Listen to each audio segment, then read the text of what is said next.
It's a pleasure to be here this morning. On the occasions I've been able to attend this conference, I'm struck by two things: one, envy, and one, optimism. Envy because I never had the chance to be a Nuffield scholar and experience all the things that brings. But optimism because the energy in this room is enormous, and I'm always struck that if we can harness that for the benefit of agriculture, then we can achieve almost anything. It's fortunate that we can achieve almost anything because we're being asked to achieve almost anything or everything in the way the world is going at the moment. And things are changing quickly. I had a look earlier this week at the presentation I delivered 2 years ago to this group. At the time we were being asked to address what might shape agricultural markets for the next 10 to 15 years. And the first issue we led off with was concern that we were seeing a drift to rising protectionism, and that this may roll out over the next 10 years or so. We had no idea that within 2 short years we'd be on the cusp, after last night, of almost literally every dollar of trade between the United States and China being slapped with punitive tariffs. Things can sometimes move much more quickly than we expect them to. Today I'm going to address a different issue, but related, on why we feel our food and fibre supply chains must change. But most of the last 30 years or so, our supply chains have been heading in one direction. They're becoming increasingly long, often traversing multiple borders in order to process a product before meeting the end consumer at the table. They've also become increasingly specialised, with people tending to divest parts of businesses alongside them and focus on just one part of the supply chain. Along with that, they've become generally more transactional. So each stage of the supply chain dealing with the person only up or down and just trying to negotiate the best price they can. And information flows have been fairly lacking. What we wanted to outline the case for today is why that's no longer appropriate, why we're starting to change, and we need to see more change going forward. So I'm going to step through our view on how markets are changing around us, why supply chains need to evolve, and what that means for primary producers. The first thing that strikes us is that for us, the vast majority of food and fibre demand is going to occur in emerging markets. When we look at a map of the world and net trade of food, what we're looking at is places in green are net exporters of calories. The darker green you are, the more calories you export, which puts Australia, the US and Latin America up the top there. You then phase into shades of yellow and deep orange if you're a net importer of calories. And what we can deduce fairly quickly is that the vast majority of emerging markets around the world are in moderate or significant food deficits already. This is where most of the economic growth is set to occur. It's where almost all of the population growth is set to occur. And these are regions that we fortunately have better access to than many countries around the world, particularly under the free trade agreement with China. We're chasing at New Zealand's heels, but ahead of most participants in world food markets in being able to capitalise on that opportunity. But it does mean that an increasing share of global food production and our food and fibres going forward will have to travel long distances across borders and into less developed supply chains. That's going to be a challenge for us. In these emerging markets, what they emphasise in supply chains, what they value, can be different to what we value. Particular things that jump out at us is, firstly, food security is still an issue for them. Where will they get enough food to feed themselves in the next 10 to 20 years? Food safety, particularly after the prominent melamine crisis in China in 2008, is a huge daily concern for people in emerging markets in Asia and China in particular, meaning they place much more emphasis on the perceived safety of a food product than we would when we normally assume anything we buy in a supermarket is safe. And their desires for the way food is prepared can differ as well, with halal in particular in Muslim emerging markets as a primary concern. One of the most exciting features of these emerging markets, I feel, is the chance to rewrite our provenance story. Most of our lifetimes, we've lived in a world where provenance and geographic indicators belong to Europe, and we gradually lost the capacity to call products things like champagne or burgundy as they reclaim those provenance stories. Europe and the United States have never highly valued the provenance story of food that comes from Australia, the way it's produced, the environment in which it's made. I think that the story of Manuka honey has shown how this story is being rewritten in China. We see enormous amounts of Chinese tourism now. They've just surpassed New Zealand as our major source of tourism. More than 1 million of them visit our shores every day and see our environment, our clean air, the way food and wines are produced. They're also strong believers in functional foods, and Manuka honey has been something that they've really caught on to, and the growth and profit in this industry has been extraordinary. And if you walk through supermarkets in Australia or New Zealand at the moment, you'll see infant formula and Manuka honey and all the associated products very prominently placed. That is a story we've always struggled to generate in the Western world. And so China and emerging markets give us an opportunity to sell provenance, but also to package our products domestically rather than just selling ingredients offshore to be packed somewhere else. The fact that we're disputing who can call things Manuka honey is not a good thing in itself, but gee, isn't it nice that we've finally got provenance worth fighting for? That's in many ways a new world. In recent years, supply chains have also been challenged by increased price volatility of core ingredients. If we look at global pricing for whole milk powder each year, and the high and low point it's traded at US dollars, which is the top and bottom of that bar, in the decade leading up to 2006, the average variation was about $200. In the last decade, that's gone out to about $2,000.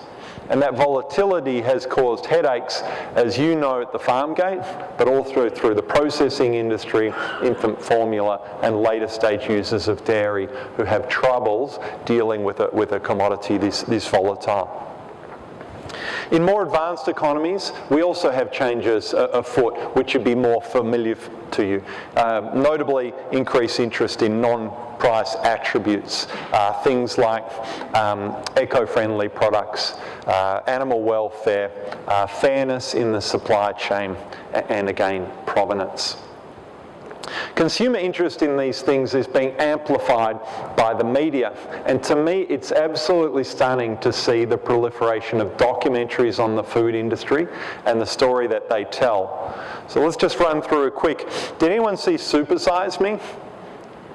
Yeah, a few people did. 2004. It's really started the ball rolling about what happens if you eat only McDonald's and every time they offer to upgrade you to a larger product, you take it. Now it's pretty foreseeable that's going to make you sick, but this was an anti-foods supply chain story that started the ball rolling. We then saw Omnivore's Dilemma, a book by Michael Pollan, talking about what do you do when you're an omnivore and can eat anything, and the stresses that places on food supply chains and health. Fast food nation came along. We saw King Corn, looking at the reliance of the US diet on corn and the distortions in economies and health that created. Food Fight, we saw Food Inc., we saw Ingredients, Farmageddon, which was actually a story of suppression of small family farms by corporate agriculture. We saw Forks Over Knives, which was a vegetarian flick. Harvest, about exploitation of workers. Sushi, about the unsustainability of the world's desire to eat sushi. Fed Up, I love the tagline here, US Congress says pizza is a vegetable. This was a real live debate where they said, this got tomato paste on it, it's a vegetable. But how absurd treatment of food in the US system had become. That Sugar film, which was Australia, about how bad sugar is. Cowspiracy, about the damage to the environment of livestock. Food Choice, another related film, and What the Health, related to this as well. So to me, this is my summary, but 13 years of filmmaking have been telling the general public the supply chain is producing food that's unhealthy, in a way that's environmentally harmful, it's abusive to both animals and employees and sometimes farmers. Change the way you eat or vote to address this. Now that's a fairly powerful message that's being reiterated time and time again. It's hard to find, by the way, the videos that are pro-farming when you flick through something like Netflix. So consumer concerns being amplified by what they're seeing in the media space. For good and bad, technology at the same time is starting to increase the ability of consumers to trace where food came from, or us to advocate for where the food came from when it reaches the consumer. Looking at, is it the real thing? So anti-fraud products, what's in the food, what sort of accreditation is there? If for those who haven't looked at the Cluck-R app by Choice, which is Cluck AR, I'd really advocate you download it and go into a supermarket with it, scan a free-range egg carton and look what that app tells you and the way it does, because it's really demonstrating what technology can enable, both in terms of tracing food products, but also bypassing government accreditation to say we want to have our own standards different to that. Where do the profit goes? The thank you bars, you can scan the product, it tells you where the profit has gone, which is charity, and blockchain, which may enable all these things to be wrapped into one and take traceability to a new level. The internet age is then increasing the speed of transmission through which this information they gain about the products and the attributes or lack of them are shared with friends. Retail models are also starting to change. Amazon has came into our market, which we think is going to be a game changer for internet retail, while Alibaba has now been here for 18 months or so, setting up online supply chains into China, which we're going to see in a minute have been quite impactful. So with all these changes afoot, we feel that supply chains need to start changing. We're being asked to achieve an almost heroic task here. We've got to generate the right amounts of food and fibre, the right types for markets here and abroad. We're being asked to reduce costs almost on a daily basis, tailor the product to customer requirements increasingly. We've got to do so using resources efficiently and equitably. We've got to be fair in this. We have to be more responsive to consumer needs, reduce volatility, and increase transparency. That's a hell of a list that I'm sure you live with every day and strikes you as almost unfair, the pressures being placed on suppliers. We feel it's a big ask, and there's no way we're going to achieve these things unless we move from that transactional type supply chain we talked about before to something more collaborative. I want to give two quick case studies of ways people have done this. One in the US is between a company called Danone, which is the North American branch of Danone, one of the largest global food companies, and a family farm called McCarthy's. A family farm farm, but milking around 6,000 cows, so not your average Australian family farm.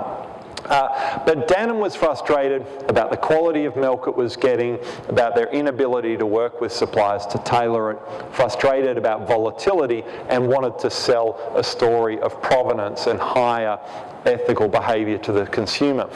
McCarty's were frustrated. They couldn't deal direct with suppliers through their cooperative.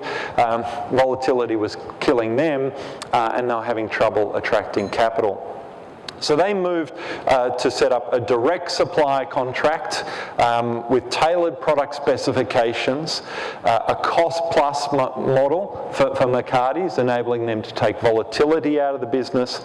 They joint invested in a milk concentration plant to be able to send it then to service an entire yogurt plant in the south of the US, and agreed on targets to reduce footprints, increase animal welfare accreditation. This has helped them attract capital, take out volatility, and enable them to advertise things like, have you ever wondered where your yogurt comes from? If you click on this, you hear the story of this partnership and the new supply chain. A second one more locally that I find striking is the Western rock lobster industry and the role of the Geraldton Fisheries Co-op in that. This is probably our highest value protein that we produce, but was traditionally sent through grey channels into China. We didn't have direct access, with no ability therefore to track the product and advocate its provenance and control its quality. We've seen this start to change. We've seen them move from the side door to the front door as the free trade agreement has opened up our ability to sell indirect, and volatility has meant they're looking for ways to better underpin returns in the sector. We've seen the co-op partner with online retailers such as Alibaba to set up specific pages that enable consumers to go on and learn about Western rock lobsters, where they come from, how to prepare them, how it will arrive. And they've invested in infrastructure next to the Perth airport and on the ground in China to ensure they can accumulate in fresh holding tanks product to ship it quickly by plane to China and deliver it fresh and vigorous to the consumer, which is transforming their ability to market, product control quality, sell provenance. So what does it mean for us? These changes are going to mean that we see opportunities and risks. In the opportunity front, we think there are increased diversity of marketing options in front of suppliers, increased ability to access growing markets, potential to reduce volatility, to align with partners to get better returns, and for some to vertically integrate.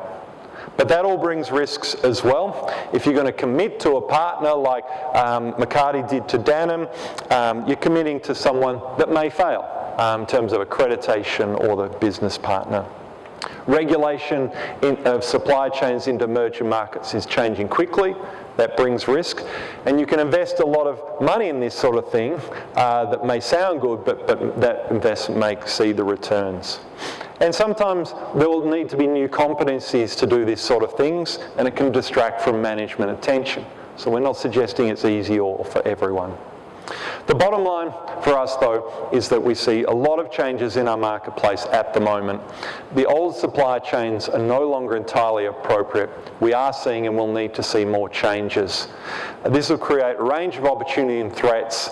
As primary producers, we advocate you understand your existing supply chain, develop the awareness of changes coming your way, assess likely risks and rewards, and put appropriate capital at risk if you're going to participate in this sort of thing. Thank you very much for your attention.